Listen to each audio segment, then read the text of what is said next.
শুধু দর্শক, আন্তর্জাতিক মাতৃভাষা দিবসে গতকাল রাত্রি থেকেই আমি আমার চ্যানেলগুলির পক্ষ থেকে ধারাবাহিকভাবে কাজগুলো করে যাচ্ছি। আজকে সারাদিন কাজ করেছি, আবার এখন রাত্রেবেলাও আমরা কাজ করছি। আমরা দেখতে পাচ্ছি হাজার হাজার দর্শনার্থী এখানে এসেছেন, শ্রদ্ধা নিবেদন করছেন। শিশু, নারী, পুরুষ এবং বিভিন্ন ধর্মাবলম্বী, বিভিন্ন মতের মানুষেরা এখানে এসেছেন।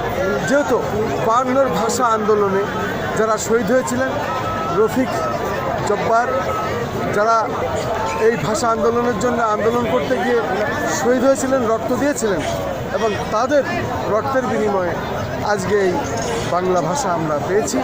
এবং এই 52 ভাষা আন্দোলনে রফিক, বরকত, জব্বার যারা বুকের তাজা রক্ত দিয়েছিলেন এবং তাদের কারণেই, শহীদের কারণেই সারা পৃথিবীতে আজকে আমরা বাংলা ভাষা, এবং এই বাংলা ভাষা আসলে একটি আন্দোলনের মাধ্যমে এবং পৃথিবীর ইতিহাসে এটিই প্রথম একমাত্র বাংলাদেশ আন্দোলনের মাধ্যমে, শহীদের মাধ্যমে, শহীদের রক্তের মাধ্যমে আমরা বাংলা ভাষা অর্জন করি।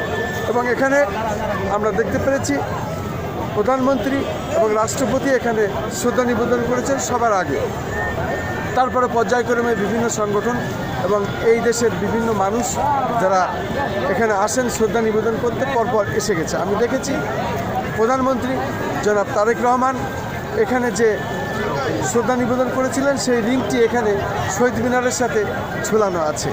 এবং এই রিংটা আমরা দেখতে পাচ্ছি সারাদিনই আজ বিভিন্ন বয়সের, বিভিন্ন শ্রেণী পেশার মানুষ, বিভিন্ন ধর্মের মানুষ এখানে আসছেন, শ্রদ্ধা নিবেদন করছেন। এবং ওখানে ওই রিংটার সাথে প্রধানমন্ত্রী যে শ্রদ্ধা নিবেদন করেছে, সেই রিংটার সাথে অনেকে ভি চিহ্ন দেখিয়ে ছবি তুলছেন এবং সেলফি তুলছেন, ভিডিও করছেন, স্টিল ছবি করছেন। সারাদিনই আমরা এটা দেখেছি।